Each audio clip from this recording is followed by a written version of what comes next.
Estamos live?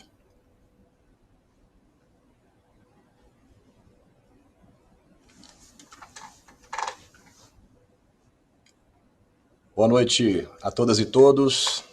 Sejam novamente aí muito bem-vindas e bem-vindos à oitava edição do C-Talks, que hoje irá tratar das perspectivas econômicas dentro de um contexto de pós-pandemia. Apenas relembrando, para quem está conosco pela primeira vez, o C-Talks é uma plataforma que tem como missão a produção de conteúdo relevante para o mercado de trabalho, bem como ser um canal de comunicação e relacionamento com o alto escalão das organizações. Meu nome é João Márcio Souza, eu sou o CEO da Talances Executive, empresa do Grupo Talances dedicada exclusivamente ao recrutamento de profissionais no top management, C-level e conselhos. E hoje nós temos aqui a felicidade de contar com dois grandes expoentes do mercado em suas áreas de atuação e que certamente irão contribuir imensamente para o debate que faremos no sentido de entendermos melhor as perspectivas e a construção de possíveis cenários econômicos em 2022 e adiante, né? Então, eu quero, antes de mais nada, dar boa noite e agradecer a presença das nossas ilustres convidadas, a Thaís Herédia, jornalista e comentarista de economia da CNN,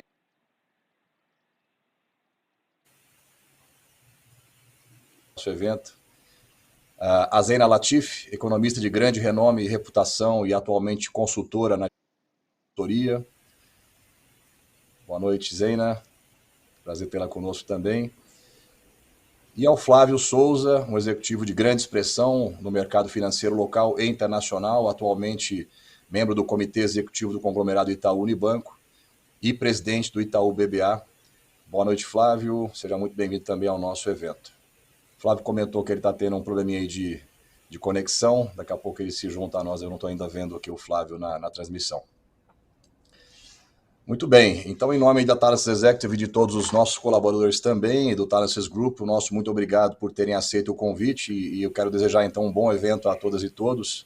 Vai ser um grande prazer para mim aprender com todos vocês. Sou economista de formação, nunca pratiquei, nunca atuei na área, então vou procurar não atrapalhar demais, né, os especialistas. E te passo então a palavra, Thaís, para que você possa dar início aí ao nosso painel. E só para constar, temos aqui também a linguagem de Libras, né, para quem também estiver nos acompanhando em respeito aí ao nosso público mais diverso. Thaís, fica à vontade, a palavra está com você para darmos início ao nosso painel. Boa noite.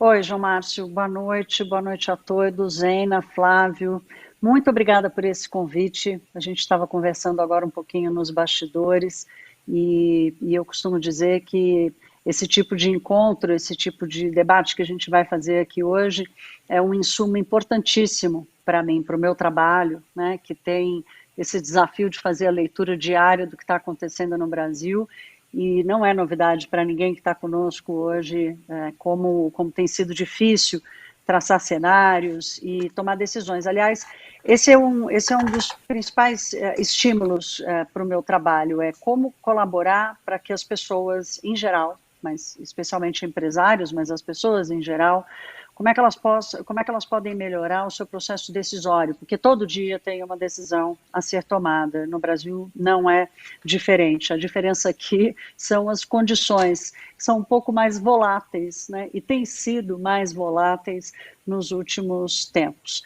Então, prazer estar com o Flávio e com a Zeina, ambos que conheço, respeito muito e considero muito a leitura que fazem sobre o nosso país, sobre como gerir grandes empresas e como colaborar para a elaboração desses cenários. E você, João, que mesmo você não querendo exercer aqui o papel de economista de formação, você é um gestor, um empreendedor, quer dizer, você é o espelho de uma geração enorme de brasileiros que encontrou o mesmo caminho que você em diversos setores e, inclusive, tem nessa tua escolha a esperança para o futuro, né? Então, também vai ser importante te ouvir sob essa perspectiva, somando aqui a ideia de que você tem o desafio de encontrar talentos, que talvez seja uma das grandes... enfim, para não ser repetitiva, já sendo outro dos grandes desafios da economia brasileira, né? Como encontrar e reter talentos. Vamos começar nosso debate aqui. A minha ideia é que a gente comece, eu acho interessante a gente ouvir tanto do Flávio quanto da Zeina a mesma pergunta.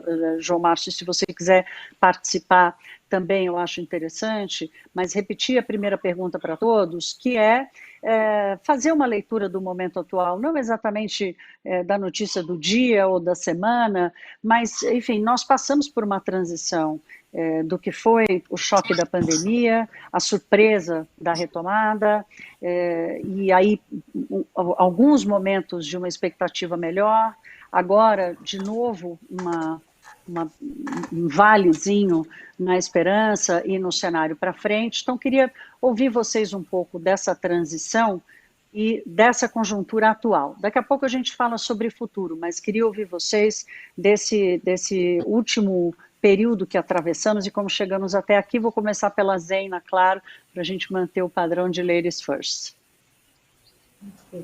Bom, boa tarde, boa noite. Eu agradeço muito o convite, é um prazer estar com vocês, agradeço as palavras generosas. Olha, nós tivemos, de fato, a tal recuperação em V, e isso, na verdade, não chega a ser uma novidade. A gente teve algo parecido ali em 2009. E aí é uma combinação de duas coisas. Primeiro é que foi feito estímulo pesado na economia. O Brasil fez estímulo fiscal comparável de país rico e como se tivéssemos contas públicas mais saudáveis, mais arrumadas. Então foi forte ali a injeção de recursos. E uma injeção de recursos muito concentrada para consumo das famílias, ainda que meritório. Para mim é bastante claro que houve erro de calibragem, houve erro da dosagem.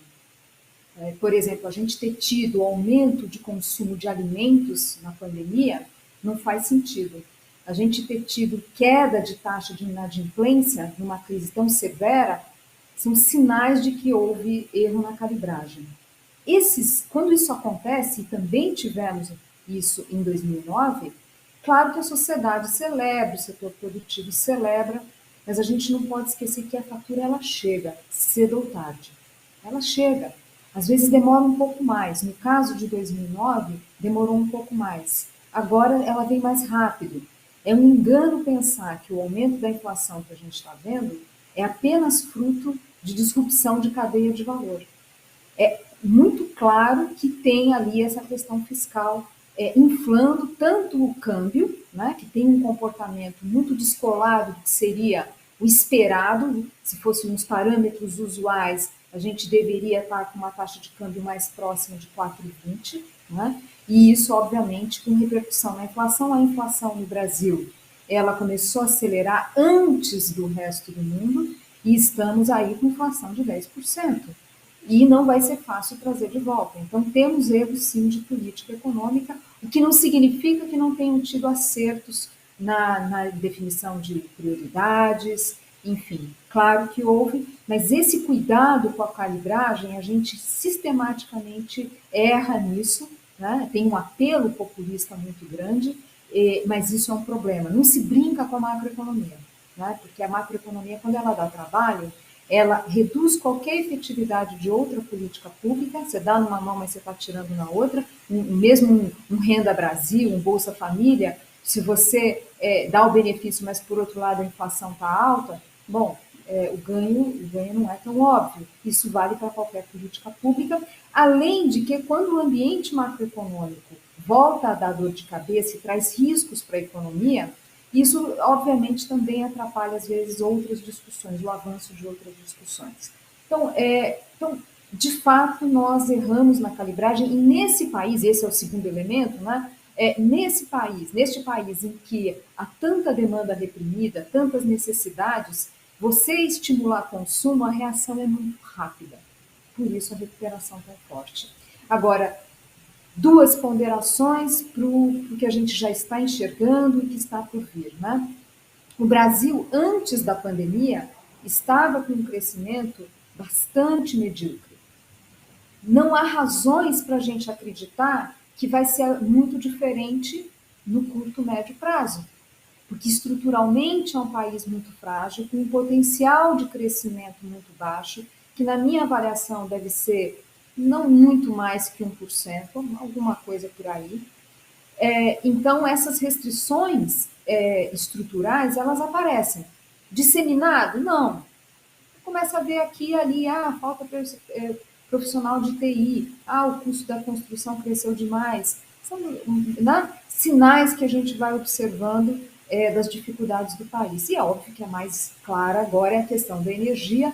Não seria correto dizer que é só por causa das chuvas ali, né, que a gente está tendo, ou não chuvas, né, que a gente está tendo problemas. Na verdade, tem um problema de gestão do setor, gestão do uso da água, gestão do setor de energia. Tudo isso compõe o nosso baixo potencial de crescimento. Essa é a primeira observação. A segunda observação é que a gente já está numa economia, né, que volta para o seu normal, né, dado que aquela recuperação em V tinha artificialismos, e tem todo o impacto ainda a se materializar do aperto, da alta de juros do Banco Central, que tem muito mais pela frente ainda. O Banco Central precisa, de fato, colocar a política monetária no campo contracionista, né? O que significa uma taxa de juros que não pode ser inferior a 7%, pelo menos. A gente está falando ou 7, 7,5%, bom, não vou entrar na discussão técnica disso. Mas a gente corre o risco de ter uma Selic de 2 dígitos? Corre sim, até porque a inflação está bastante teimosa. Torcer, para a gente ter sorte este ano, para que a inflação não sofra mais choques e não dê mais resistência, porque a inflação alta é mais resistente, dá mais trabalho para o Banco Central. Agora, esse ano é perdido, já foi, não tem o que o Banco Central possa fazer. O efeito da política monetária, não vou dizer que ele é nulo, mas é muito modesto. Então, tem todo o efeito da política monetária para se materializar, o auge desse efeito é no ano que vem, né? E se somam a isso as incertezas políticas. Então, tem todos os riscos aqui do lado fiscal, da inflação, da questão energética, enfim, a palavra risco está em vários pontos, e se soma a isso a incerteza política. Então, não dá para a gente achar que vai ter puxada de crescimento. Zeina, obrigada. Ô, Flávio, sabe que eu disse aqui que eu ia fazer a mesma pergunta, mas a Zeina foi me trazendo elementos aqui que eu acho que você vai concordar se eu fizer aqui adicionar algumas coisas aqui na pergunta que faço a você, pelo seguinte, porque o mercado financeiro, o sistema financeiro brasileiro foi talvez um dos que passou a mudança mais estruturante, né? Por causa do mercado de capitais, enfim, esse desenvolvimento dos produtos financeiros e da renovação e da ampliação da base de financiamento dos negócios, que é o combustível de toda e qualquer economia. E, portanto, você tem um termômetro que mede a qualidade da ponte entre a intenção do investimento e a execução de um investimento num país como o Brasil. Então, ouvi a tua avaliação sobre esse cenário, mas levando em consideração essa tua visão, esse teu instrumento de ser a ponte entre a intenção do investimento e a execução do investimento nesse ambiente em que o sistema financeiro passou por essa mudança e essa modernização tão relevante.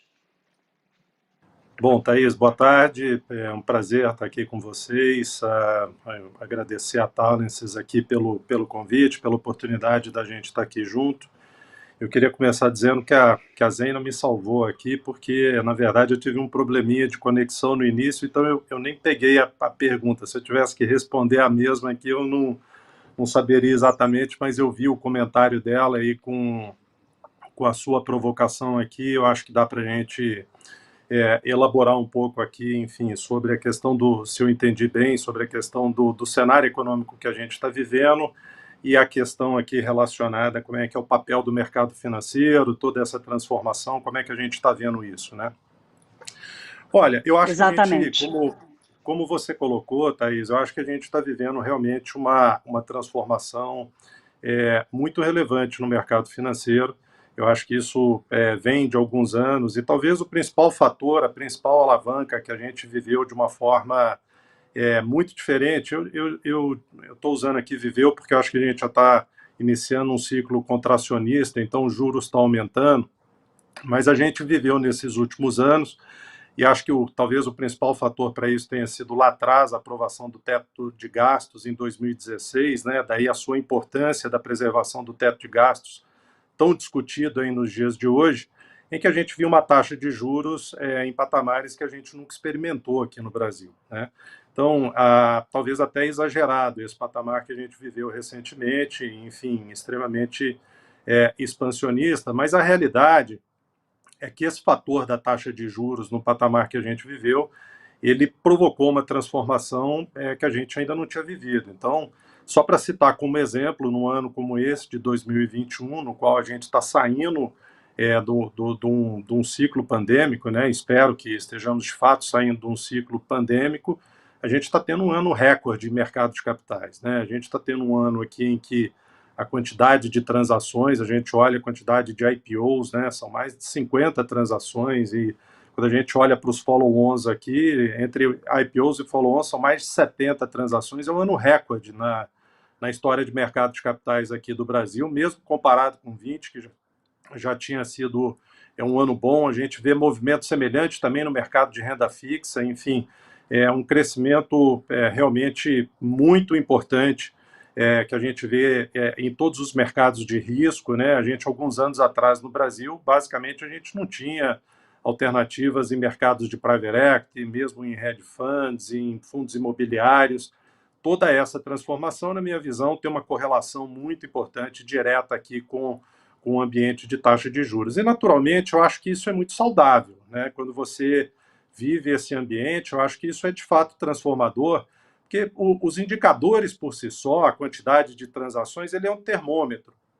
Mas, na verdade, quando a gente está vendo esses indicadores, uma empresa, para abrir o capital, ela, na verdade, ela passa por um processo de transformação, ela passa por um processo de mudança de governança, ela passa por um processo de prestar contas para os novos sócios. É a mesma coisa no investidor, à medida que a gente tem cada vez mais investidores acessando o mercado de capitais, né? E aqui um outro bom indicador, a gente teve durante décadas no Brasil 500 mil investidores no mercado de ações. Esse número praticamente ele se mantinha estável, ele não mudava. A gente veio ao longo desses últimos anos, de novo, correlacionado aqui com uma queda de taxa de juros, num aumento muito importante. Então, hoje a gente tem quase 4 milhões de investidores aqui, pessoas físicas na Bolsa de Valores, e cada uma dessas pessoas, é bem provável que alguns deles, com a volatilidade recente, com o aumento de juros, até voltem para a renda fixa, e talvez sejam mais poupadores do que investidores, mas muitos experimentaram a Bolsa pela primeira vez e provavelmente vão manter uma parcela dos seus recursos em Bolsa. Isso leva a um processo educacional maior. Então, na prática, o que eu tenho percebido, eu acho que é um ambiente de fato transformacional. Claro que o ambiente macroeconômico e o ajuste que a gente já começa a viver, ele traz aqui alguns impactos, mas eu acho que essas transformações que a gente vê acontecendo na atividade econômica, nas empresas, no ambiente de negócio, no mercado de capitais, eu acho que elas são mudanças estruturais que, de alguma maneira, elas vêm para ficar. Muito bom, Flávio. E você, no final, acabou formando aqui o cenário perfeito para me ajudar a formular a pergunta para o João, porque se você está na ponte entre aquele que decide se vai investir e o momento de executar esse investimento, o João Márcio tem uma outra ponte, né, que é o de acompanhar a decisão estratégica dos executivos e encontrar talentos para isso e executivos que vão participar ali da classe decisória das empresas, significa compreender também qual é o tipo de visão e como que os executivos e os empresários estão enxergando essa balança que vocês dois esclareceram aqui, né? A balança do desequilíbrio macroeconômico, com todos os seus desafios, e a balança dos avanços estruturais no de financiamento para novos negócios, novos empreendimentos. Então, João, eu queria te ouvir, você percebe, primeiro, se os empresários já conseguem compreender essa realidade, que há uma modernização, que há uma melhora no sistema financeiro que proporcione uma condição de financiamento para os negócios, e pesar isso com a incerteza da macroeconomia? Obrigado, Thaís, pela pergunta. Eu acho que eu posso trazer aqui uma dimensão como você bem colocou, do pequeno empreendedor brasileiro, né? Eu acho que antes de ser aqui um consultor ou um headhunter de mercado, eu sou um empreendedor, né? E hoje lidero um grupo que entre, vamos dizer, vários ciclos, várias oscilações econômicas, a gente, enfim, hoje tem aqui 220 pessoas contratadas, 5 negócios, né? E apesar aí do Brasil, a gente conseguiu sair do outro lado sempre mais forte, né? Então, assim, o que eu na verdade escuto, né? Não só de acionistas, conselheiros, investidores, eu escuto que sim, de fato tem aqui toda vamos dizer, uma percepção sim de evolução em termos dessa sofisticação tecnológica. Então a gente tem aqui, por exemplo, nosso BI nos mostra, né, atualmente inclusive uma contratação muito forte, muito concentrada, especialmente, por exemplo, na indústria financeira, né? Então você tem aqui toda uma sofisticação em meio de pagamento eletrônico, né, em fintechs, startups, scale-ups, fundos de investimento, enfim, tem toda uma, vamos dizer, uma concentração nesse lugar do mercado, né? Então, pelo nosso BI, quando você fala de realidade, né, econômica, a gente vê que, por exemplo, tiramos aqui uma foto dos últimos 6 meses, né?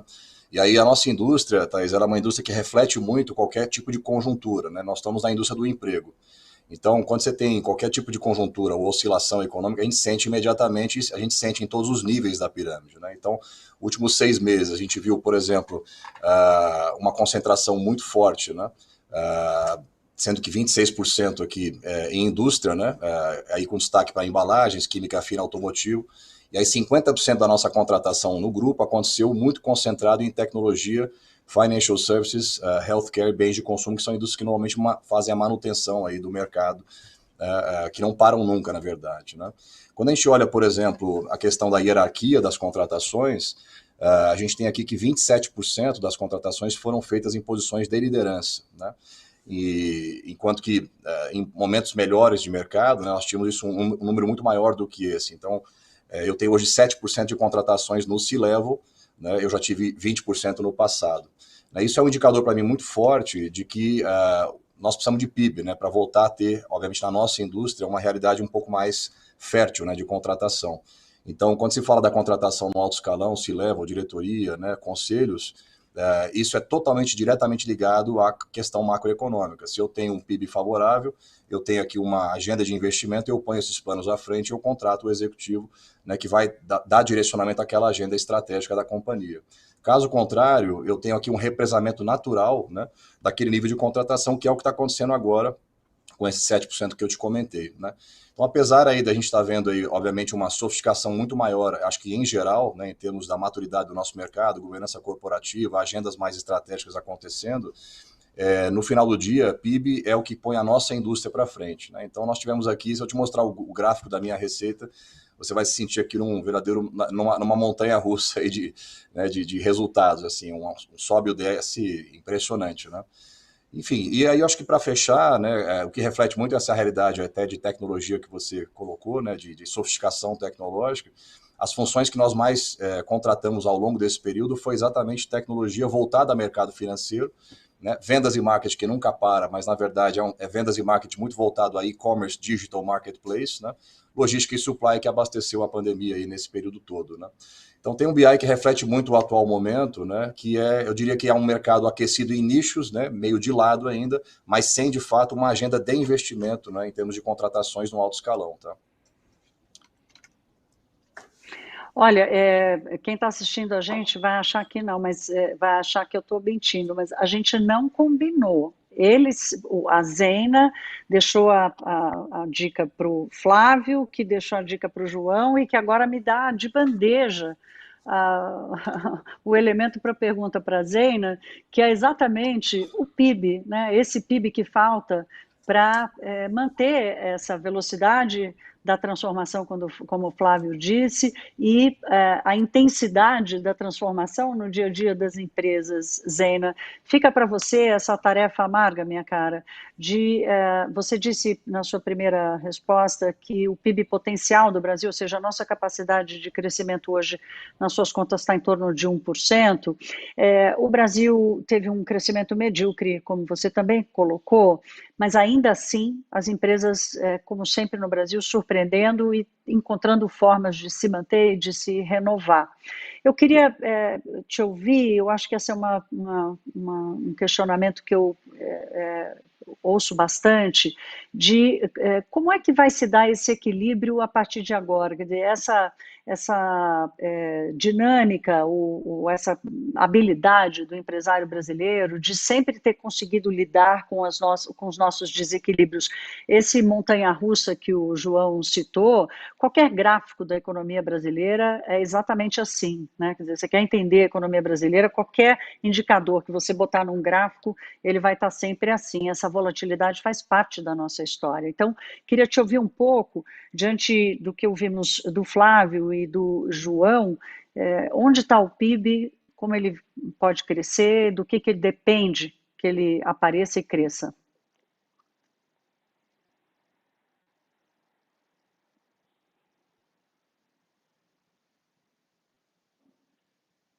Acho que não estamos ouvindo a Zena.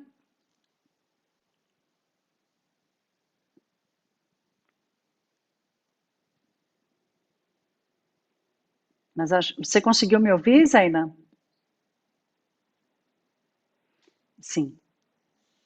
Então vamos aguardar aqui que a Zena... Esse é um aspecto do pandemia e pós-pandemia, né? Acredito. Talvez com fone melhore, Zena. Vamos lá. Não, ainda não.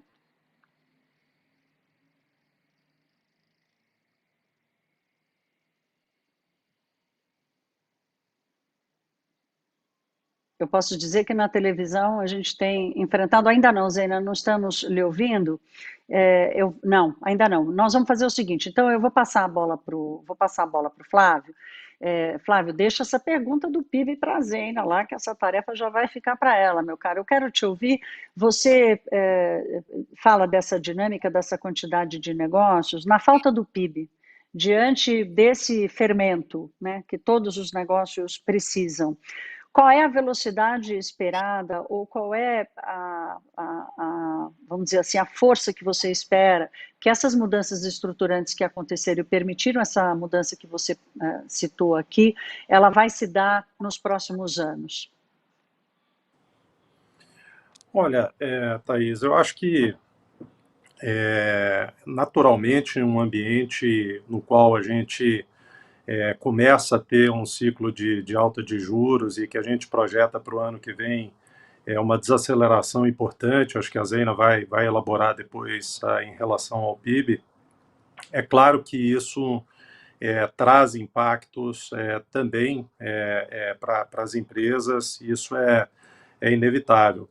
Agora, eu acho que de alguma maneira, aos trancos e barrancos e com muitos desafios, eu acho que a gente no Brasil está de alguma maneira acostumado a lidar com isso, né? O Brasil sempre teve muita volatilidade.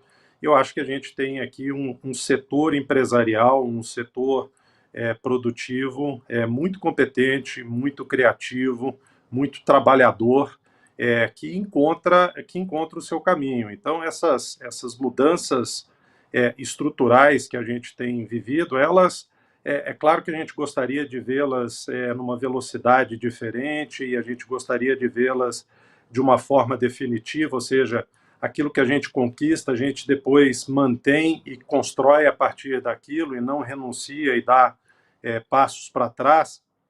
Isso a gente acaba acontecendo no Brasil, às vezes a gente dá passos à frente, depois alguns passos atrás, mas acho que de uma maneira geral, a gente vai numa direção de ter uma economia muito competitiva em diversos setores, né? Então, eu vejo que todas essas mudanças que a gente tem passado, a gente falou aqui muito no sistema financeiro, falou aqui também no ambiente de tecnologia, quando a gente olha diversos segmentos. A gente vê agora acontecendo isso na parte de saneamento, em que a gente teve um leilão super importante e é um mercado que vai estar crescendo de forma vertiginosa. O próprio processo de digitalização, quando a gente olha o que está acontecendo com as empresas do ponto de vista de toda a parte de logística, de toda a parte de comércio eletrônico, eu vejo aqui, enfim, sinais e vejo aqui traços em que essa mudança que a gente está vivendo, de novo, com trancos e barrancos, idas e vindas, mas eu acho que a gente dá passos à frente e alguns desses movimentos eles serão preservados, mesmo num ambiente prospectivo aí mais de contração, né? Como a gente vai estar vivendo em 2022. Zena, agora sim, a Zena, recuperamos. Obrigada, Flávio. Agora temos a Zena, e você tinha balançado a cabeça aqui dizendo que tinha ouvido a minha pergunta, né? Então já te passo a bola. E agora vocês estão me ouvindo? Sim, não? Estamos. Ah, estamos. Eu estava ficando desesperada aqui.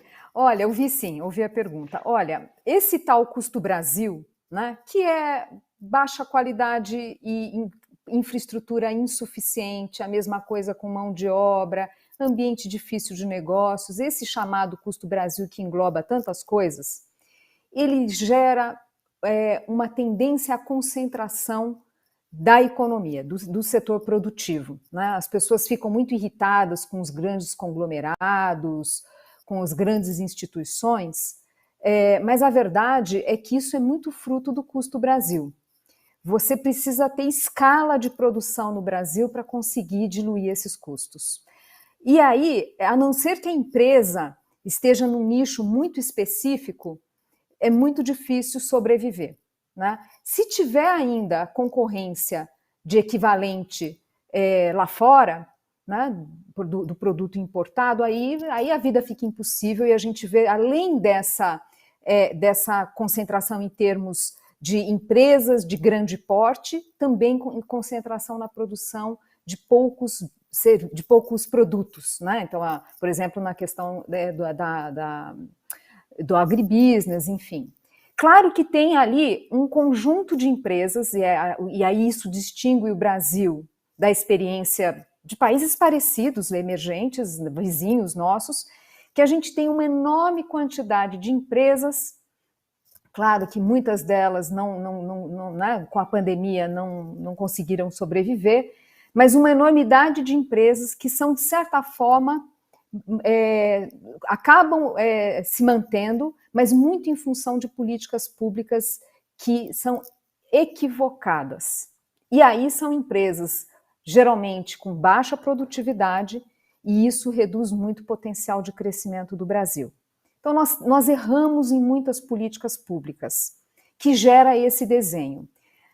As empresas de médio porte, portanto, sofrem muito, porque elas não têm vantagens tributárias da empresa pequena e elas não têm escala para diluir esse custo Brasil. Bom, a minha avaliação é que a pandemia, ela exacerba esse movimento. Então, ficou muito claro quanto à capacidade de reação das empresas, o quanto fez diferença empresas que estavam bem posicionadas do ponto de vista de investimento em tecnologia ou em condições de fazê-lo, com gestão financeira cuidadosa, enfim. Isso é uma lição, porque realmente, ainda mais com o avanço da tecnologia, que se acelerou, né, com a pandemia, o uso de tecnologias digitais, a automação, isso se acelera. Por que eu estou falando tudo isso? A gente tem uma elite, vamos dizer assim, de empresas que sobrevivem a esse cenário, mas você tem, ao mesmo tempo, outras tantas que vão embora do Brasil, e a gente está vendo isso, outras tantas que simplesmente não sobrevivem.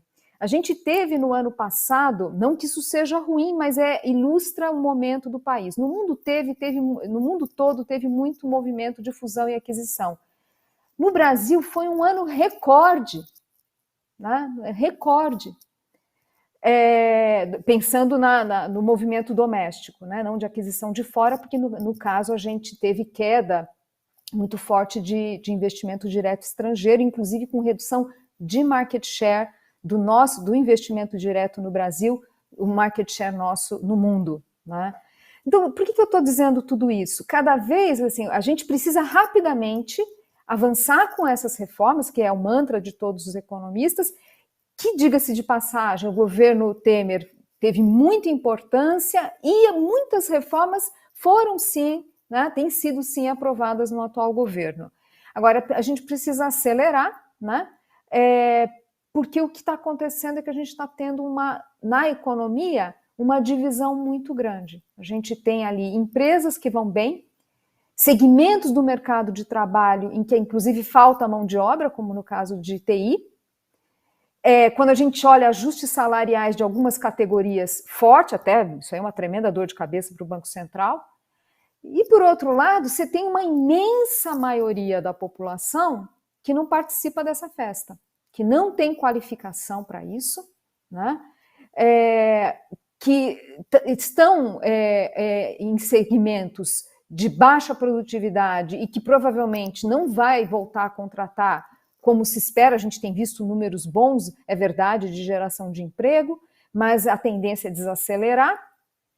E o fato é que eu acho que talvez decepcione quando a gente olhar a atividade econômica vis-à-vis a melhora do desemprego, né, dos indicadores do mercado de trabalho, fica claro que o mercado de trabalho está muito para trás. Então, esses dois Brasis aqui, que não chega a ser novidade, mas ele se recrudesceu, essa diferença, isso traz muita preocupação, porque na hora que vem a crise econômica, né, na hora que vem um problema, a gente lembra que a gente está todo mundo no mesmo barco. João, eu queria te ouvir, certamente você deve ter escutado muito sobre isso. Do que você sente que os empresários, na hora de pensar a estratégia da sua empresa, eles têm mais medo? Eles têm medo mais do Banco Central, da Receita Federal, ou seja, eles têm medo dos juros, eles têm medo do que pode acontecer com os tributos, ou eles têm medo do baixo crescimento provocado, por exemplo, por uma percepção de risco que vai se manter, não crescer, pagar imposto, ter os juros mais altos, ou é uma mistura dos três? Quer dizer, você consegue elencar o que mais aflige hoje o setor empresarial? Pode ser tudo, Thaís? Bom, eu acho que do meu lado aqui, como eu te comentei, até dando um passo atrás na minha fala anterior, né? Eu até estive lendo uma matéria de uma colega tua da CNN, não sei se você lembra dessa matéria que saiu em março de 21, da Juliana Elias, né? O título da matéria, aspas, né? Brasil termina 2020 com segunda década perdida, né? E a pior desde 1900, né? Então o ritmo de crescimento foi o pior em 120 anos, PIB per capita retrocedeu aos níveis de 2009, como a Zena estava bem colocando até, né, esses ciclos econômicos, né? Então, de novo, sobre o mercado de trabalho, eu sempre respondo com a ótica, né, do mundo privado, corporativo e o mundo do emprego, que é onde eu estou inserido, né? Então, como a Zena colocou, apesar de um sopro ou outro aí de motivação, né, divulgado aí pelo atual governo, que celebra, né, a questão de aumento de emprego, a verdade é que nada mudou, né, Thaís, em relação aos nossos atuais aí 14,4 milhões de desempregados. Então, essa é a notícia ainda, né? A gente vê de um governo de transição, Dilma Temer, uma lenta recuperação econômica. A gente achou que tinha vivido uma crise, né, que tinha sido a transição de governo, né? E daqui a pouco a gente vê aí uma pandemia que chamam aí de cisne negro, né, e arrebenta aí com o mercado mais uma vez. E agora começa a trazer essa conta que a Zena bem colocou, né? Então, assim, eu como pequeno empresário, acho que médio empresário, né, eu diria que a minha maior dificuldade, em primeiro lugar, é conseguir construir cenário, né? Como é que você consegue fazer planejamento, olhar para a semana que vem? A volatilidade é tamanha que tem semanas que nós vivemos aqui de uma enorme entrada de projetos e o telefone tocando e as empresas animadas em querer voltar a contratar porque tem uma notícia melhor de mercado. Já na semana seguinte vem aí, né, um evento internacional ou vem algum acontecimento local na política, na economia, e há um desânimo generalizado, quer dizer, o ar está parado, né? Então é muito difícil, né? E não é só um privilégio nosso, né? Eu converso com muitos CFOs, CEOs e, de novo, acionistas e conselheiros, você conseguir construir cenário. Eu acho que, de novo, não tem aqui um fator isolado né, de preocupação. Na pandemia, para você ter uma ideia, quando ela chegou, né, primeiro ninguém sabia o que fazer, né, houve um impacto, as empresas receberam o impacto em março, abril, elas estavam entendendo o que estava acontecendo, coloca todo mundo em home office, se organiza, olha para dentro, olha para a retenção das pessoas, né, enfim, depois virou saúde mental isso. Mas assim, a agenda de curto prazo era caixa. Primeiro, vamos olhar o caixa. Segundo, vamos ter uma agenda de redução de custos não essenciais, vamos ter uma agenda de eficiência operacional e também uma agenda de inovação, onde fosse possível ter ali uma oportunidade de algum novo negócio, enfim, de alguma diversificação, né? Então, eu diria que nós estamos aqui vivendo uma situação, Thaís, um cenário, né, de curtíssimo prazo, né, e assim, quase que reagindo mais do que, né, enfim, projetando ou prevendo algum tipo de cenário. É claro que você consegue fazer alguma coisa de orçamento, né, mas eu não sei te dizer, por exemplo, o que vai ser o ano que vem. Eu estou escutando do Itaú 0,5%, estou escutando 1% da Zena hoje, né, ao mesmo tempo, Paulo Guedes fala de que nós vamos nos surpreender com 4, 5% ano que vem, porque tem aí, né, uma notícia que ele não contou para ninguém ainda. Então, muito difícil. Eu acho que, de novo, nós somos uma indústria que ela é diretamente impactada por PIB. Se não tem PIB, não tem como reempregar os 14 milhões, né? E, quiçá, você conseguir, obviamente, né, fazer crescer outros setores também da economia. Tem aqui, posso te falar de outros dados também aqui de mercado, né, em indústrias em geral, mas a realidade é essa, quer dizer, a gente tem aqui nós estamos igual aquele piloto do avião, né, numa nuvem e sem saber o que está vindo por aí. Difícil você conseguir fazer um plano de voo, né? Sim, não, você tem razão, João. É importante você dividir isso, até como anfitrião desse debate, né, para se colocar ali e compartilhar a tua angústia, que é a mesma, certamente, dos seus pares no seu setor e de tantos outros. E, Flávio, o mercado financeiro sempre foi considerado um termômetro, né? O dólar sobe, bolsa cai e tal, às vezes parece absolutamente colado ao cenário brasileiro, às vezes parece absolutamente descolado do que acontece aqui, e ultimamente tem havido uma cobrança, pelo menos até alguns dias atrás, dessas últimas semana e meia, o cenário mudou um pouco, mas eu acho legal, quem está ouvindo a gente, quem está nos assistindo, te ouvir um pouco sobre essa percepção desse termômetro que é o mercado financeiro. O que o mercado financeiro pode mostrar ou deve mostrar para a sociedade em geral, para os agentes econômicos em geral, qual é o sinal importante que vai sinalizar exatamente se há uma queda de confiança importante, se é só a bolsa, se é os juros, se é o câmbio, quer dizer, qual é a sinalização e a participação do mercado financeiro meio como uma biruta ali, indicando para onde o vento está girando, para onde o vento está soprando, desculpe.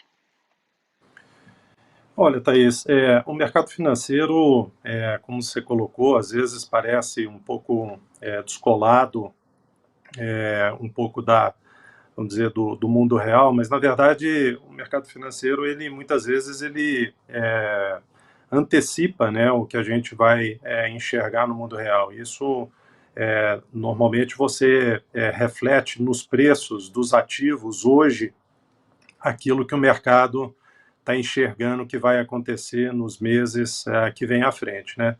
E é muito curioso, a gente está vivendo nessa semana, eu acho que o nosso encontro aqui acontece num momento, eu acho que muito, muito interessante, porque se você olha o ano de uma forma geral, e talvez esse encontro aqui algumas semanas, alguns meses atrás, um pouco na linha do que o João comentou sobre essa dificuldade de fazer previsão, o ano de uma forma geral de 2021, do ponto de vista de indicadores, ele vai mostrar um ano absolutamente vigoroso, né? Eu citei alguns indicadores aqui sobre mercado de capitais, a gente pode estender isso para o ambiente de crédito, carteiras de crédito crescendo de uma forma muito importante, então isso vale para as pessoas físicas, isso vale para as médias empresas, as grandes empresas se financiando via mercado de capitais. Então, de uma forma geral, para quem olha vamos dizer, para os indicadores do ano de 2021, vai falar, puxa, está realmente espetacular. Por outro lado, nessas últimas semanas, o que a gente está vendo aqui é uma deterioração, né, em vários preços dos ativos, e é justamente esse termômetro, né, como você disse, que começa a antecipar os desafios que a gente vem pela frente. Eu diria que todos os pontos que você citou são muito importantes, né, de serem acompanhados, Agora, eu acho que, assim, se eu tivesse que colocar um ponto muito importante, eu acho que continua sendo a questão da nossa aderência da disciplina fiscal, né? Tem muita discussão acontecendo nesse momento, a votação a discussão do orçamento, a questão aqui relacionada aos precatórios, o tratamento aí do auxílio família, como é que essa questão vai ficar. O fato é que a gente, olhando em retrospectiva, um pouco antes da crise, nossa dívida PIB ali em torno de 83%, 84%. Você tem um cenário de pandemia no qual foi despejado uma quantidade importante de recursos na economia, né? Chegamos a quase atingir aquele indicador quase que psicológico ali de dívida PIB de 100%, e hoje a gente vai estar fechando aqui o ano ao redor de 82 de novo, 83, voltamos para aquele mesmo patamar. No entanto, quando a gente olha para frente, a gente tem aqui uma situação em que você tem uma taxa Selic crescente. Então, só para a gente ter aqui uma perspectiva, né? A gente tem uma dívida pública no Brasil ao redor de 7 trilhões, algo desse tamanho. Se a gente for olhar apenas a parcela dessa dívida pública aqui, que é indexada ao Selic, né? É algo como 45%, 50% desse número, ou seja, 3 trilhões alguma coisa. E a gente estava trabalhando recentemente com Selic a 2%, e a gente está vendo a Selic caminhar para o final do ano aí próximo a 8,25%. Só essa diferença de 6,25 pontos aqui na parcela da dívida pública indexada a Selic, isso representa vamos dizer, uma pressão para o governo de 200 bilhões de reais. Se você não tiver aqui efetivamente uma disciplina muito importante na questão da gestão dos gastos públicos, a velocidade com que essa dívida cresce e uma percepção do mercado de um eventual abandono dessa âncora fiscal, eu acho que isso pode ser bastante preocupante, né? Então, eu acho que, enfim, temos enormes desafios, alguns já citados aqui, mas eu acho que o acompanhamento, a atenção como vai ser tratado a questão aqui do teto dos gastos, me parece ser um indicador muito importante para o que a gente vai enfrentar aí pela frente. A partir disso, a partir da expectativa do tratamento dessa questão, e o que a gente está vivendo aqui nesse momento, de alguma maneira, são incertezas em relação a esse tratamento, e essa incerteza ela está se refletindo nos preços dos ativos. Então, vários itens a serem acompanhados, mas eu colocaria com um grau de importância maior aqui a questão do tratamento dos gastos públicos, né? E o respeito ao teto. Muito bom, Flávio. Zeina, eu vou te chamar agora e vou aproveitar o seguinte, vou até antecipar, porque eu estava esperando mais um bocadinho para frente para trazer a participação aqui de quem está nos assistindo, mas essa pergunta do Tiago Ribeiro, que está nos acompanhando, ela cabe muito agora, eu acho que ela é para você.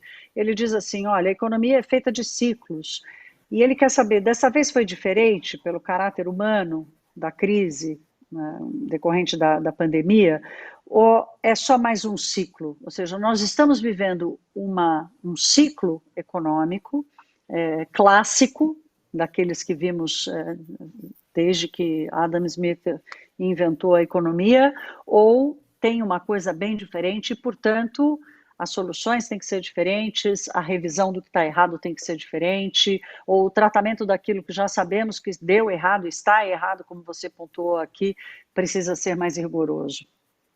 Uhum. Olha, não há dúvida que a gente tem um elemento, né, exógeno que marcou essa crise, né? Quando a gente pensa no conceito da economia de ciclo econômico, eles são endógenos, eles são criados pela própria dinâmica da economia, né? Aqui eu não quero entrar muito no economês, mas os preços na economia eles não são flexíveis o suficiente, e isso por si só já gera dificuldades, e tem sempre questões ligadas à gestão da economia, falhas de mercado que geram ciclos econômicos. Esses são endógenos. O que a gente viveu, é claro que é essa componente exógena muito forte, determinante, né? Agora, apesar disso, Eu não acho que é situação de rasgar manuais de economia e ir para um mundo de muita experimentação na política econômica como defesa a isso. Aquilo que era, vamos dizer assim, o que seria o elemento novo em função da natureza dessa crise, e foi assim, um tema, inclusive, né, que eu refleti muito ano passado, enfim, é que era a questão da saúde. Então, quando vem a pandemia, eu me lembro da primeira reação minha, quando, né, foi assim, olha, cuida da saúde, porque se não cuidar da saúde, o custo na economia vai ser maior, vai sobrecarregar a política econômica. Nesse aspecto, claro, você tinha que ajustar, né? Aí, no caso, não era para ser manual normal, né? Pelo contrário, eu acho que quando algumas políticas ali, por exemplo, quando o Banco Central levou a Selic a 2% e tinha muita gente que falava que tinha que ir para zero, eu pensava assim, olha, eu acho que essa não é a recomendação adequada de política econômica. Mesma coisa nos excessos fiscais. Então, o que eu quero dizer é o seguinte, do ponto de vista de política macroeconômica, eu não acho que era uma situação claro, algum grau de experimentalismo, sim, a gente viu os bancos centrais fazendo isso, mas não dá para rasgar manuais, principalmente em países emergentes, né? Uma coisa é um país desenvolvido, vamos pegar, por exemplo, crise de 2009, ali sim teve muito experimentalismo, porque tem medidas que a gente fez o ano passado, que na verdade foi, ainda que numa intensidade maior, mas já em função da experiência adquirida lá de 2009, mas enfim, o fato é que uma coisa é país, economia avançada, com capacidade maior de financiamento, com instituições funcionando melhor. Uma coisa são esses países partirem para o experimentalismo. A outra coisa é país emergente com problema fiscal, com todo tipo de restrição, de gargalos, partir para experimentalismo. Então, a correção de erros é muito mais dolorosa. Então, por esse aspecto, né, na minha primeira fala, eu falei assim, olha, não se brinca com a macroeconomia. Para mim, essa crise e esse day after, né, da pandemia deixa muito claro isso. Houve erro de calibragem de política econômica e, concordando com o que já foi colocado aqui, continua. A gente tem um tremendo risco fiscal que tem crescido e a gente ainda tem mais riscos pela frente em função de discussão de regra de teto e tudo mais. Então, estamos não só insistindo, mas até, né, de certa forma, dobrando apostas aqui em algo que inflação de 10% já deveria ter freado. Então, assim, acho que muito cuidado com essa coisa de querer reinventar a economia por causa de uma crise, mesmo que ela tenha essa questão exógena, né? E, como eu disse, principalmente países emergentes. Muito bom, Zena, muito obrigada. Eu quero fazer aqui uma rodadinha sobre riscos, e aí embutindo aí riscos das reformas, o Flávio passou um pouco dessa questão do teto de gastos, mas, João, o que é risco hoje para o empresário brasileiro? Porque o Flávio disse, vamos ficar de olho na questão dos gastos públicos e tudo mais. A Zena está dizendo, vamos ficar de olho no experimentalismo, não vamos rasgar manual, né? O que é risco hoje para o empresário brasileiro? Nossa, Thaís, acho que em relação à tua pergunta anterior, eu responderia a mesma coisa. Acho que risco é o próprio Brasil, né? Eu tento ser o máximo otimista, né? Quer dizer, eu não sou otimista, eu sou confiante num Brasil aí sempre melhor, né? Eu comentei até há pouco sobre aquela matéria das 2 décadas perdidas, né? Enfim, o meu desejo, para ser bem sincero, é que a gente possa um dia parar de pronunciar, né, a palavra crise, né? E crise é aquela situação onde o velho não morreu e o novo ainda não nasceu, né? E crise, obviamente, impõe uma situação de risco permanente, uma agenda de risco permanente. Então, risco, vou te falar de novo sobre a ótica aqui do empreendedor, né?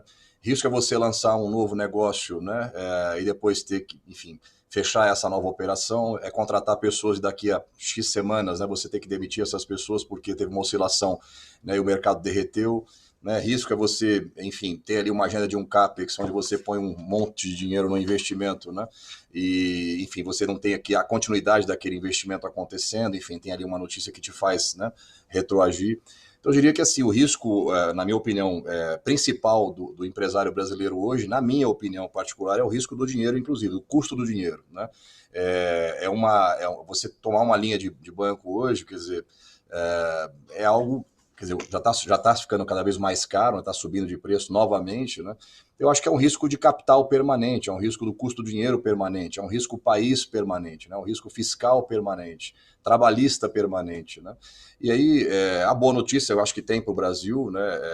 E nós temos que ter essa visão até multissetorial. O Brasil, como dizem os países envolvidos, é grande demais para caber no buraco, né? Too big to fail, né? Então, a nossa sorte, na verdade, é que nós temos uma economia, um país de dimensões continentais, multissetorial, e que faz com que, em alguns lugares, por exemplo, São Paulo, né? São Paulo foi quem, na minha opinião, né, o estado de São Paulo, quem salvou aí, de certa maneira, né, o pouco do que houve de PIB aí nesses últimos anos, né?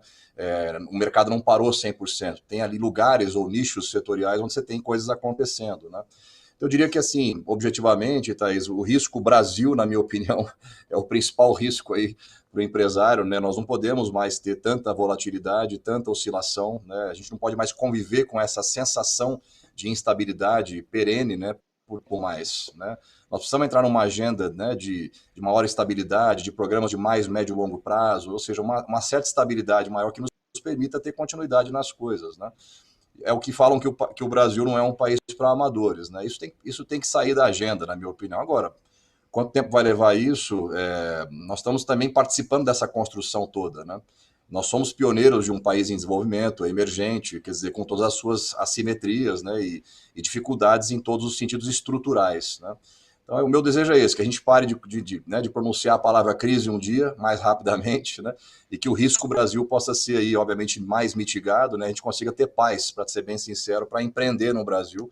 E apesar do Brasil, a gente consegue ter sucesso, a gente está conseguindo sair do outro lado, diversificando, contratando gente, quer dizer, o empresário brasileiro tem toda a minha admiração também em função disso, porque paga muito imposto, tem um governo que é sócio majoritário das suas empresas, né, e ao mesmo tempo não desiste do país. E nós não desistiremos, continuamos aqui acreditando, né, sempre no país, né? Ainda bem, viu, João, que siga sendo assim. Eu imagino, comentarista de economia, né? A gente tem todos os apelidos carinhosos aqui que não vale a pena dividir com vocês, mas eu costumo dizer o seguinte: olha, para ser otimista a gente tem que ter o diagnóstico correto, né? Inclusive diante de uma situação mais complicada. E aí, Flávio, te perguntando sobre risco, você chamou a atenção para a questão das contas públicas, mas já chegou aqui também uma pergunta do José Antônio Vicente, colocando a questão das eleições. Nós estamos acostumados a lidar com a volatilidade, para repetir o termo aqui, esse sobe e desce, provocado em anos de eleição.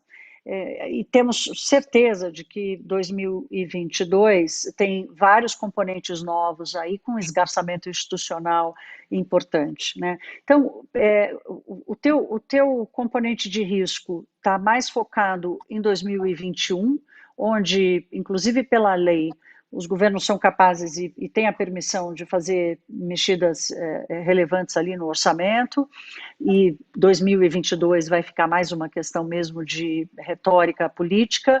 Como é que você está distribuindo o teu risco? Essa é a pergunta no final, diante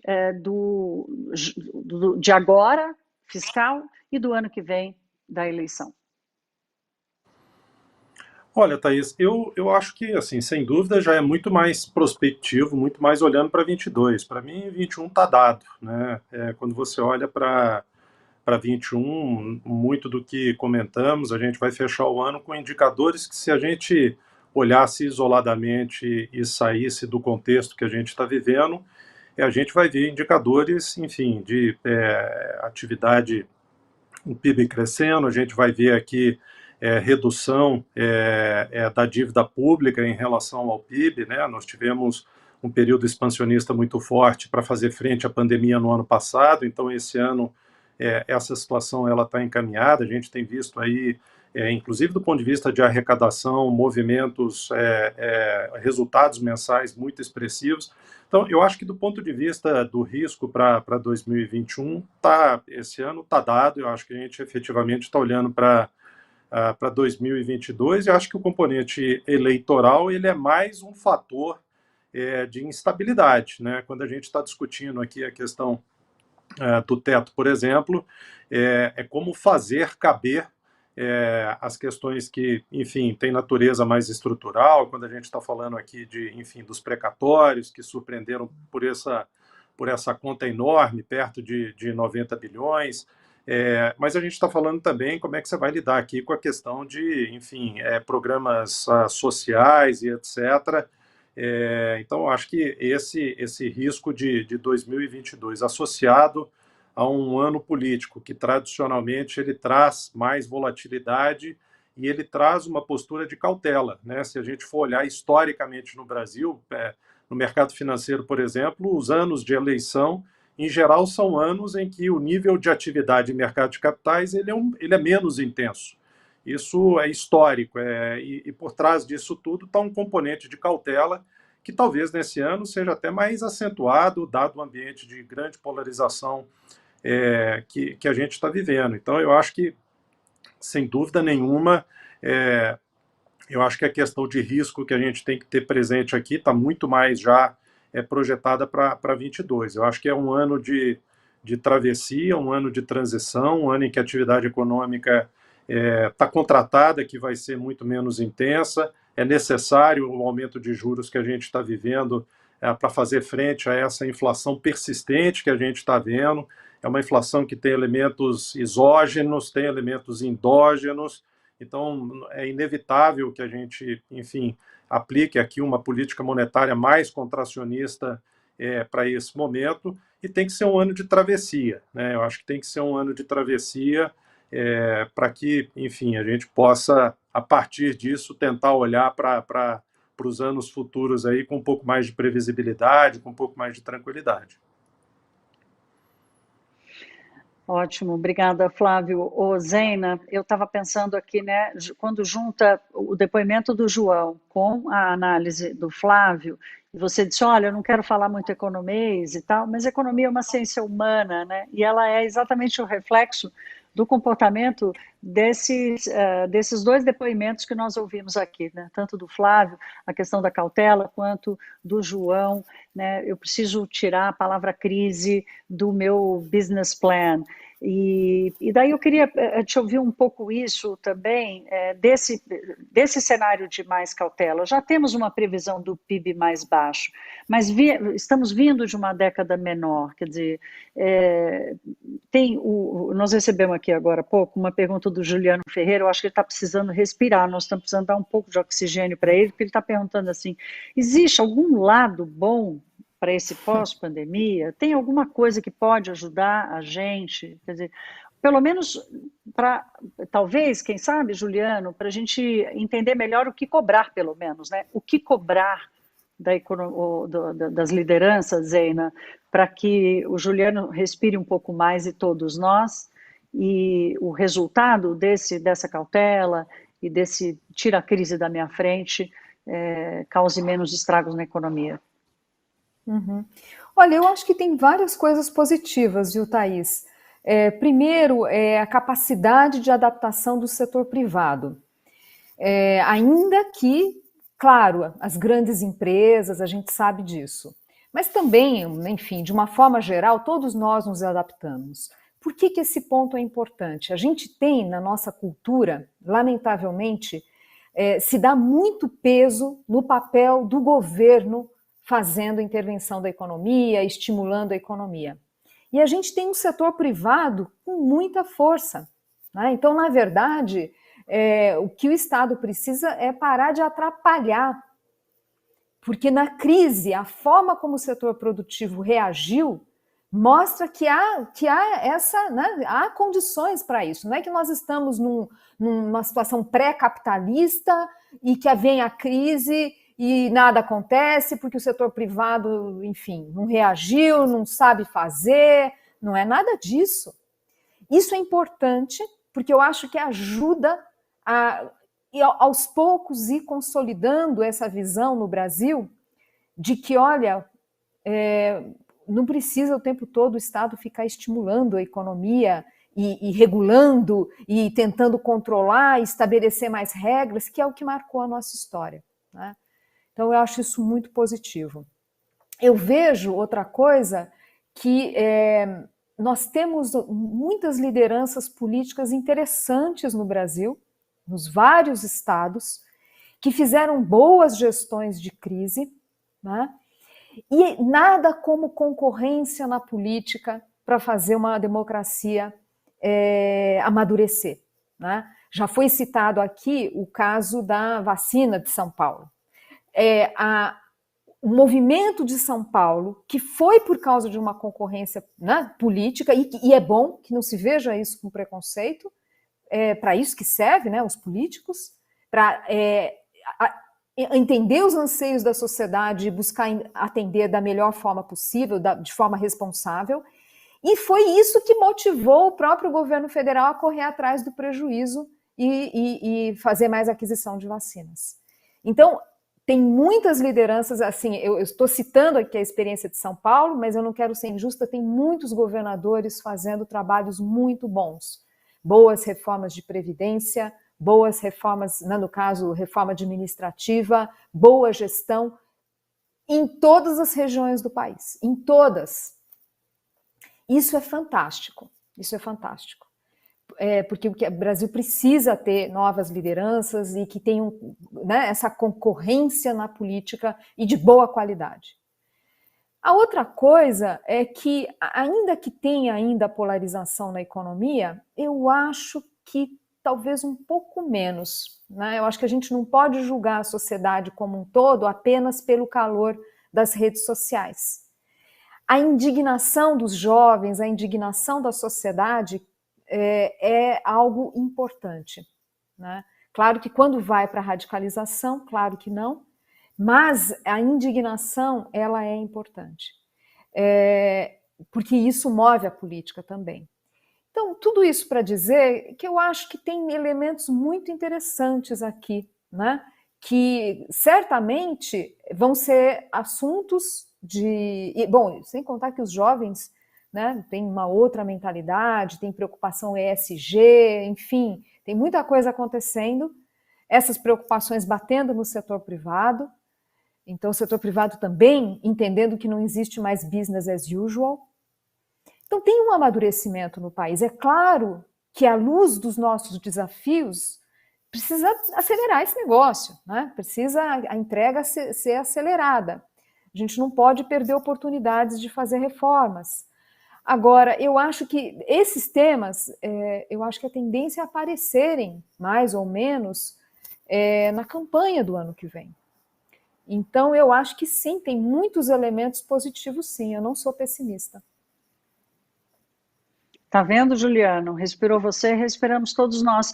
João, eu vou pedir licença, porque o ESG era o meu próximo tema. Inclusive, já tem aqui quem está nos acompanhando, cobrando e querendo saber disso também, porque eu acho que aí a gente olha um pouco para o futuro, mas não sob a perspectiva do nosso bolo aqui. Eu vou te pedir licença um minutinho, porque eu preciso ouvir do Flávio a dose de oxigênio dele também. Aí depois eu te chamo para a gente falar da gestão e ESG, pode ser? Vamos lá. Então vamos lá, Flávio. A tua dose de oxigênio aqui para o Juliano e para todos nós. Olha, Thaís, eu acho que além dos pontos aqui que a Zena trouxe, eu também sou otimista, eu acho que não temos alternativa, mas eu acho que a gente tem elementos para isso, né? Quando a gente olha, nós estamos vivendo um momento do mundo de uma transformação, de uma velocidade de inovação sem precedentes. E a sociedade brasileira faz isso muito bem, né? Quando a gente olha os brasileiros de uma forma geral, eles são os chamados early adopters aqui de praticamente toda a nova tecnologia. Isso se reflete, inclusive, na atividade econômica, na atividade empresarial, quantas novas empresas têm sido criadas com modelos de negócio novo a partir aqui dessa transformação. Quantas empresas, enfim, de longa história estão passando por verdadeiras revoluções aqui, também impulsionadas pelo aspecto aqui da inovação. Eu acho que um outro aspecto também, a gente está vivendo um período do mundo em que a disponibilidade de capital talvez seja sem precedentes, né? A gente vive período aqui de relaxamento monetário muito longo, né? Quando a gente olha a taxa de juros nos Estados Unidos, desde a crise lá de 2008, 2009, e sem citar o Japão, que vem há décadas nesse nível, a Europa trabalhando em níveis muito baixos. Isso tudo para dizer que existe uma disponibilidade de capital no mundo hoje, que boas ideias, durante muito tempo, boas ideias, você tinha que achar capital. Hoje, achar capital é muito fácil, né? O capital é abundante. Você tendo uma boa ideia, a utilização de tecnologia, eu acho que esse também é um aspecto muito importante. Eu acho que tem um aspecto social também do que a gente está vivendo. Eu acho que a gente está vivendo uma situação no qual acho que todo mundo tem aqui uma reflexão a ser feita, sendo feita sobre o nosso papel do ponto de vista de comportamento social. A sociedade brasileira até então é percebida como uma sociedade muito individualista. Eu acho que o que a gente está vivendo nessa pandemia, ela abre oportunidade e tem sido aproveitada, eu vejo isso acontecendo, de uma atitude social muito mais preocupada com o todo, muito mais preocupada com o próximo do que a gente viveu até então. E acho que para finalizar, um outro sopro aqui, para aproveitar até o ponto que você já mencionou, a gente está vivendo, por exemplo, o aspecto da transformação do ESG, que a gente tá vivendo numa direção aqui em que isso tudo aponta para uma sociedade que está muito mais interessada no legado que você vai deixar e que vai ser construído do ponto de vista de meio ambiente, do ponto de vista de impacto social. Acho que essa é uma onda que a pandemia ela acelerou. Isso já vem de muito tempo, isso já estava presente e tomando dimensão, mas eu acho que a dimensão que isso tomou durante a pandemia é impressionante. E eu acho que é sem volta. Eu acho que esse é um caminho aqui que chegou para nos acompanhar e eu acho que ele vai nos ajudar a direcionar ações, decisões, planejamento para uma direção melhor. Então, eu acho que tem bons sopros aqui de esperança, sim, Thaís. Que bom. Guarda um pouquinho do ESG aí para eu te ouvir mais um pouco especificamente do teu setor, porque eu vou agora para o João, Flávio, que a gente vai aqui para os finalmentes. Só rapidamente, o Michael Brand, ele tinha mandado uma pergunta exatamente sobre essa dependência do Estado, e Michael, acho que a Zeina, sem ler a tua pergunta, sem saber da sua pergunta, acabou te respondendo na última pergunta dela, na última participação dela. E João, agora sim, falando do ESG, né, desse conceito em que a gestão das empresas não está mais só da porta para dentro, ela precisa fazer parte da sua comunidade, da sua sociedade, do planeta como um todo, né? Não existe mais, eu sou muito bom do portão para dentro, né? As empresas vão precisar ser boas também do portão para fora. E aí, você que trabalha com uma coisa que é tão específica e tão sensível ao mesmo tempo, né, que é a busca pelo talento, a retenção dos talentos. Como é que você está acompanhando esse movimento da busca pela compreensão do que é, né, esse novo padrão de gestão, da velocidade com que as mudanças precisam acontecer e da qualidade que essa compreensão e essa tentativa de iniciar esse processo de mudança já estão acontecendo? Perfeito. Não, vou falar de ESG, só dando um passo atrás na tua pergunta e também dando um pouquinho de oxigênio aí anterior, né, o nosso ouvinte aí, Thaís. Oba! Concordo muito com a Zeina, né, na questão de sermos otimistas. Eu acho que nós aqui somos todos apenas jovens há mais tempo, né, e trabalhamos já há 25 anos e vimos muitos Brasis, né. Então eu sou também, obviamente, um otimista por natureza, sou muito mais confiante do que otimista, como eu disse anteriormente, mas o que eu acho que existe, Zeina, é uma impaciência muito grande nossa já, né, porque lá se vão 25, 30 anos de um Brasil que é um país do futuro, esse futuro já chegou algumas vezes e E aí, né? Como é que a gente consegue realmente chegar lá, né? Então, é, é um país muito melhor, sem dúvida, com muitas mudanças estruturais muito positivas, né? Nós somos um Brasil muito melhor do que 96, 2000, 2009, etc. Mas eu acho que nós temos que ir mais rápido, né? Essa é a minha expectativa, né? E já não sou tão mais jovem assim, mas ainda tenho talvez uma certa impaciência do jovem neste sentido, né? Então acho que preciso de um pouco mais de cabelo branco para esperar um pouquinho mais essas coisas acontecerem mais rapidamente, né? Mas enfim, acho que sim, temos um Brasil melhor do que foi antes.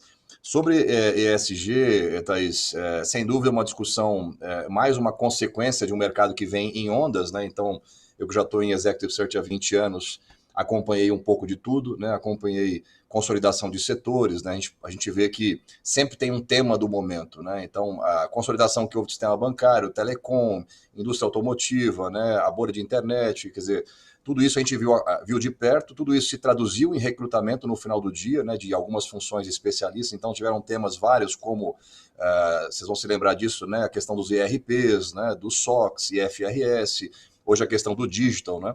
E, obviamente, ESG vem como mais uma consequência dessas ondas de mercado, né?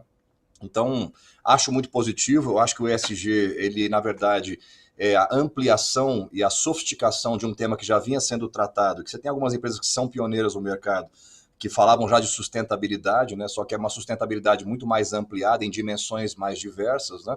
Environmental, social and governance, né? Eu acho que isso é muito positivo, e é uma consequência, obviamente, de uma globalização muito mais acelerada, uma digitalização das coisas muito mais aceleradas, e a exposição, né, ou o escancaramento aí, né, das assimetrias, enfim, das várias diferenças que existem, né, dos vários mercados pelo mundo afora, né. Então, acho que eu posso te falar sobre isso com bastante precisão, né, porque nós fizemos, inclusive, até um evento sobre isso, né. Tivemos aqui uma pesquisa que nós rodamos em março, em fevereiro, na verdade, deste ano de 2021, nós tivemos ali 201 respondentes, né, e fizemos um evento em cima dessas respostas, né. Então, quem eram esses respondentes, né? Acionistas, conselheiros, presidentes em geral, setores, todos os principais setores da economia, então, aí aqueles mais pujantes, inclusive, mais tradicionais até, né? As empresas, elas tinham, na verdade, 60% eram large corporates, né? Então, grandes companhias, 21% médias, né? Médias e grandes. E aí nós fizemos algumas perguntas bem direcionadas, né? E aí já entrando na tua pergunta sobre ESG, ou a maturidade deste tema, né? Então, quando que eles tinham ouvido falar de ESG? 75%, Thaís, dos respondentes tinham ouvido falar de ESG num período de até 3 anos, ou seja, mais próximo de 2 anos, ou seja, algo muito novo, né? E de onde que vinha essa pressão pelo ESG, né? 77%, né, dos respondentes que são acionistas e investidores, aliás, responderam que acionistas e investidores, sociedade engajada de forma geral e obrigações regulatórias de determinadas investidores e setores de atuação. Então, essas 3 dimensões foram a pressão que a companhia tem sofrido para a implementação de uma agenda ESG, né? Então, quer dizer, uma pergunta que veio também muito interessante, de forma geral, você acredita que as organizações no Brasil ainda são pouco estruturadas em relação ao conceito de ESG? Quase 90% disseram que sim, né? Então, o que eu vejo nesse tema, Thaís? Tudo ainda muito inicial, tudo ainda focado em empresas de grandioso porte, na sua grande maioria listadas, né, empresas abertas. Eu vejo nas empresas áreas sendo estruturadas ainda, agendas ainda pouco difundidas internamente, ganhando, né, os holofotes aos poucos, e isso se materializa também no nosso mundo aqui, né? Então, se eu te responder quantas foram as posições que eu contratei na diretoria ou no C-Level, especificamente dentro do rótulo ESG, eu diria que menos de 5, né, ao longo dos últimos 2 anos aí de atuação no mercado, né? Então, eu acho que tem aqui, na verdade, um olhar que eu acho que tem que ser para fora, que, como o Flávio colocou, né, já está acontecendo uma sociedade, obviamente, muito mais consciente sobre a importância desse tema, mas o olhar para dentro também é muito importante, porque, por exemplo, né, quando se fala de atrair e reter talentos, e você conecta isso, né, com as gerações que estão subindo, que valorizam muito o propósito, isso aqui não é clichê, isso é fato, e isso é muito importante, né? Valorizam muito esse compromisso, né, com o social, com o meio ambiente, com uma agenda de governança muito séria, madura, responsável, né? Essas são as pessoas que vão ficar na sua empresa. Então é muito importante que essa agenda ela seja colocada adiante, né, pelo board, pelos acionistas, e levada muito a sério. E aquelas empresas que não são de capital aberto, seja, capital fechado, elas então comecem já a implementar uma agenda nesse sentido também, porque vão ter mais facilidade, não só na hora de atrair talentos, mas também na hora de captar dinheiro, né? Captar investidores, que o dinheiro do mundo parece que também está indo muito nessa direção, né? De uma agenda de ESG para valer, né? Então, essa é a minha visão do momento atual desse tema, tá, Thaís? Não, muito bom. Essa pesquisa é excelente, viu, João? Ela realmente mostra o interesse e o engajamento por necessidade ou por convicção dessa mudança. Nós estamos chegando no finalzinho. Eu quero, se vocês concordarem, deixar a última palavra para a Zeina, Latif. Então, Flávio, eu vou devolver para você, porque essa questão, não do ISG como novo formato de gestão, mas a preocupação com a mudança climática, a questão da política ambiental, né? Quer dizer, o Brasil tomou um susto quando os gestores da BlackRock disseram, olha, dinheiro, esse capital todo que você disse que flui no mundo, o dinheiro só vai para o lugar onde tiver responsabilidade ambiental, né? Ou seja, os gestores desse capital que flutua no mundo certamente vão passar a colocar o ESG ou a política ambiental como um todo dos países ali no seu checklist ali logo no topo. Então, agora, vindo da perspectiva do sistema financeiro, da gestão do capital, que vai obrigatoriamente, já começou esse movimento, incluir esses requisitos nas suas decisões. Olha, Thaís, eu acho que, como eu disse, né, eu acho que é um caminho sem volta. Eu olho para o ESG aqui com enorme entusiasmo. Sem dúvida, se a gente for olhar o grau de maturidade do assunto, ele ainda é bastante heterogêneo, dependendo de setores de atuação, de porte das empresas, mas eu não tenho a menor dúvida de que é uma questão de tempo para que ele, de alguma maneira, ele impacte todos os setores e todas as empresas. Então, a gente falou em alguns momentos aqui sobre a questão de planejamento, os desafios da gente fazer cenário diante de tanta volatilidade. Agora, eu acho que esse é um tema para mim muito claro. Ele é um tema que nós temos nas conversas com os nossos clientes, a gente tem dito, se você eventualmente não tem, eu não vou dizer nem atenção ao tema, porque acho que o nível de atenção já existe, mas se você não tem um plano efetivamente estratégico de integração do ESG na estratégia do seu negócio, comece a fazer, faça já, porque isso está dado, isso é uma questão de tempo. E a gente ouve muito, até críticas no sentido de falar, puxa, tem muito de modismo nesse negócio, né? O chamado lá, as práticas de greenwashing, né? Que é a maquiagem verde. Existe? Acho que existe, sem dúvida nenhuma, que, aliás, eu acho que existe para qualquer coisa, né? Quantas empresas, enfim, eventualmente se posicionam para dizer que tem o melhor serviço, tem os melhores produtos, e não necessariamente entregam o que anunciam. Eu acho que esse tema aqui é comum também, que você vai ver alguém que queira, de alguma maneira, se vender ou se associar a isso, sem ter exatamente algo mais tangível para mostrar. Mas que tem muita coisa boa, que tem muita decisão, muito investimento nessa direção, eu não tenho dúvida. E aí, eu acho que eu posso até dividir aqui com vocês, por coincidência, até hoje, eu estava olhando isso numa reunião nossa lá no banco, só para você ter uma ideia, né, e acho que o João citou, você citou, assim, do ponto de vista prático, quais são os vetores que estão impulsionando essa agenda na direção que a gente tem visto? Eu acho que a gente está vendo aqui uma demanda da sociedade, né, uma demanda dos consumidores, isso é fator de decisão. Você tem um aspecto aqui de atratividade e retenção de talentos. Então, hoje, se você não tiver isso muito presente na sua agenda, com certeza você começa a ter mais vulnerabilidade para aquele competidor que eventualmente vai tratar isso de uma forma mais objetiva, mais séria. E, finalmente, no final do dia, você usou o exemplo tangível aí, que é o caso da BlackRock. Em todas as conversas que a gente tem com os investidores estrangeiros, a questão do ESG está absolutamente presente. Então, assim, do ponto de vista pragmático, se isso não entrar na agenda, possivelmente a empresa vai acessar pockets menores, porque os pockets maiores eles vão cada vez mais olhar para isso. Mas voltando no ponto que eu estava fazendo, hoje cedo eu estava numa reunião no banco olhando, e só para te dar uma informação da dimensão que a gente já está chegando. Esse ano, nós tivemos 38 emissões de bonds de empresas brasileiras no exterior. Dessas 38, 16 emissões, ou seja, quase 50%, para ser mais preciso aqui, 42%, elas foram emissões que tinham práticas, que estavam atreladas a práticas de ESG. Ano passado inteiro, nós tivemos 7 emissões. Então, nós estamos falando aqui, ainda tem 3 meses por vir, o pipeline é grande. Nós já tivemos esse ano aqui mais do que o dobro das emissões atreladas ao ESG. A gente tem uma participação importante nesse mercado. A gente teve aqui, enfim, o privilégio de estar coordenando, participando de mais de 60% dessas operações.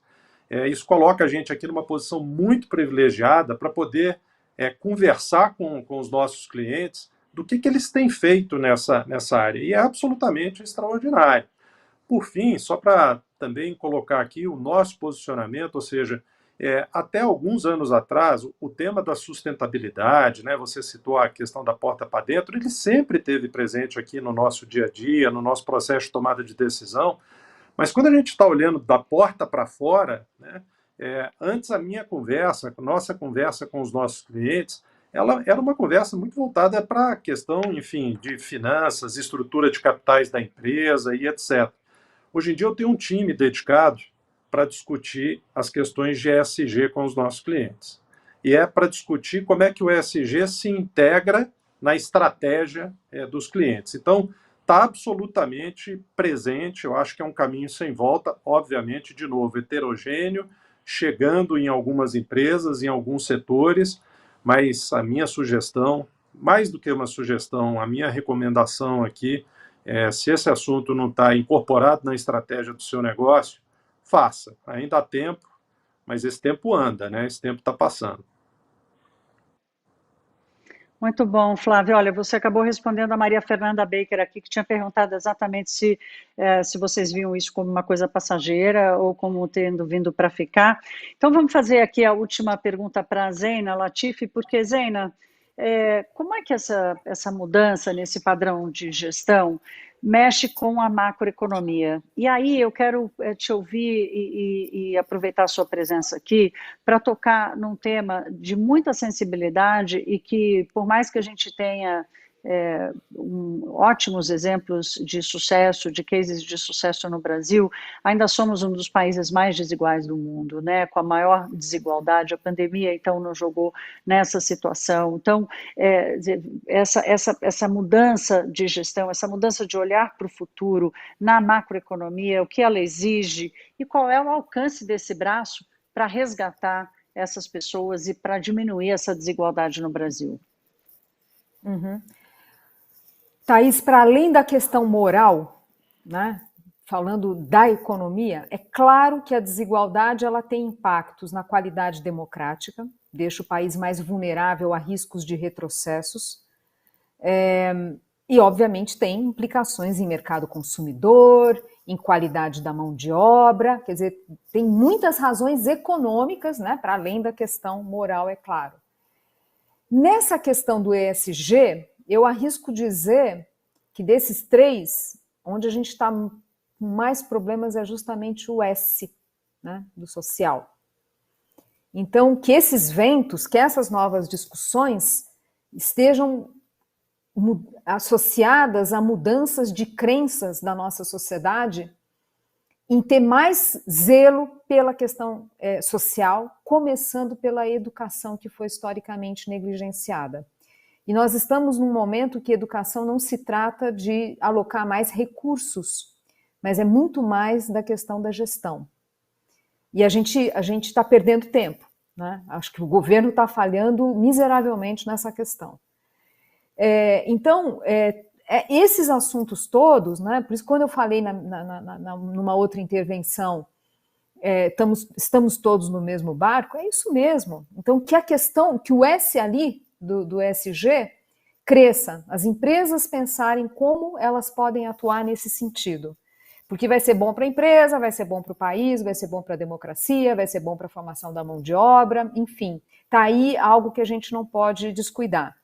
E acho que é um duplo trabalho, tanto das empresas terem esse olhar, mas também de terem, de uma forma geral, a sociedade demandar maior qualidade da ação estatal. Nós estamos não quero me estender aqui por causa do tempo, mas tem uma parte da literatura econômica que é importante, que fala da importância de ter uma classe média representativa e classe média usuária de serviços públicos, porque isso gera pressão, né? Gera o que os economistas chamam de ação coletiva, que é uma pressão para o governo, para os governantes melhorarem a oferta de serviço público. A gente não tem isso no Brasil.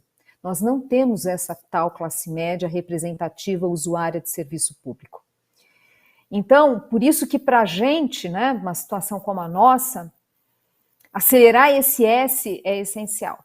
Né? Ela é divisor de águas para o Brasil, e de novo, com ênfase na questão da educação, que de todas essas questões, a que é mais importante para gerar crescimento de longo prazo, é o que mais está consolidado na literatura econômica, ou das coisas que mais está consolidado na literatura econômica, vamos colocar assim, é justamente a questão da educação.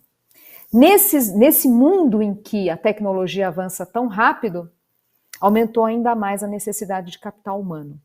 Algumas ocupações que exigem menor qualificação, elas desapareceram. E aí você gera um contingente de jovens neném, de pessoas que não têm como se colocar. Enfim, esse é um trabalho que o setor privado precisa se envolver. Não pode falar assim, isso é assunto do governo. Isso é um tremendo erro. É um assunto de todos nós. Excelente, Zena. Muito obrigada. Eu acho que essa é uma questão, para além da moral, né, de responsabilidade cidadã. Vocês todos conhecem o Bernard Tapie, que é um economista, autor da proposta de emenda à Constituição da reforma tributária. Acabamos nem falando de reformas, hein?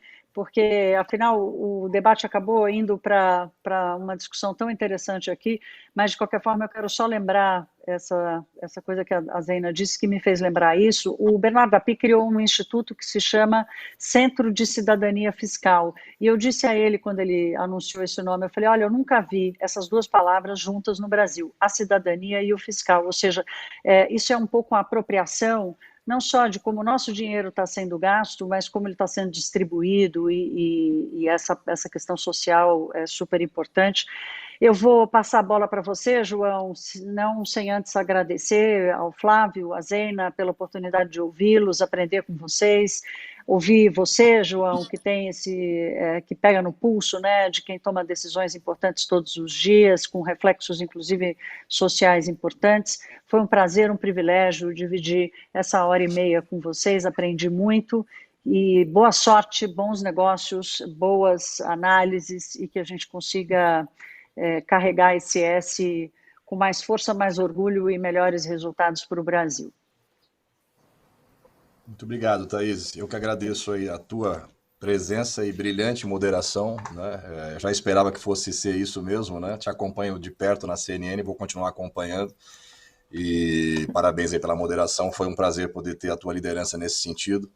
Ao Flávio e a Zena aí também agradecer muito pela presença, aceitar o nosso convite, pela aula que foi dada aqui de macro e microeconomia, né?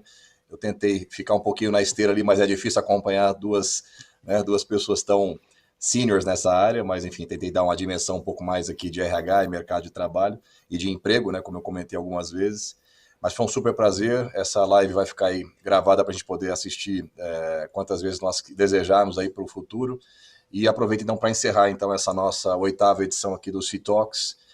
Agradecer também a presença dos nossos espectadores, né? Todas e todos aí, boa noite a todas e todos. Muito obrigado pela presença. O conteúdo fica disponível no site www.c-talks.com.br para você assistir a hora que você desejar. E até uma próxima oportunidade então na nossa próxima edição. Um grande abraço a todas e todos, uma boa noite, uma ótima semana.